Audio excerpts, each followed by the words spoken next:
ليس بأمانيكم ولا أماني أهل الكتاب من يعمل سوءا يجز به ولا يجد له من دون الله وليا ولا نصيرا. ليس بأمانيكم ولا أماني أهل الكتاب. اب یہاں پھر رخ پڑ رہا ہے مسلمانوں کی طرف. اے مسلمانوں، نہ تمہاری خواہشات پر کوئی شے موقوف ہے، نہ اہل کتاب کی خواہشات پر. تب بھی آ گئے کہ تمہارے اندر بھی یہ خواہشات پیدا ہو جائیں گی، وشفل تھنکنگ پیدا ہو جائیں گی. شفاعت کے دھوکے پر تم حرام خوریاں کرو گے، سب کچھ کرو گے، وہی جو کچھ انہوں نے کیا تم بھی کرو گے. لیکن جان لو کہ اللہ کا قانون جو ہے غیر متبدل ہے، وہ بدلے گا نہیں.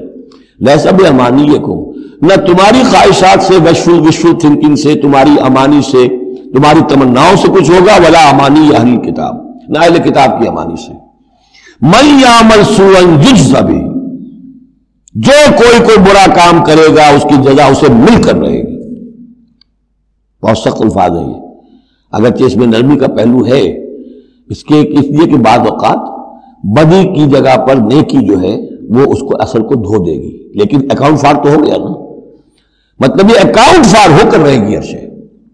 اب یہ ہے کہ کسی کی نیکی نے اس کی بدی کو چھپا لیا، کسی نے غلطی کی تھی، اس نے توبہ کی صدق دل کے ساتھ، وہ اس کی بدی جاتی رہی، لیکن اکاؤنٹ فار ہوگا معاملہ. توبہ کو دیکھا جائے گا، توبہ سچی تھی، واقعی تھی، واقعی اس نے اس حرکت کو پھر چھوڑ دیا تھا کہ نہیں، یا یہ صرف یہ کہ زبان سے گردان ہو رہی تھی استغفر اللہ ربی من کل ذنب واتوب الیہ، اور سارا وہ گناہ جو ہے اور حرام خوری جو کہ تم جاری تھی، تو وہ توبہ نہیں ہے.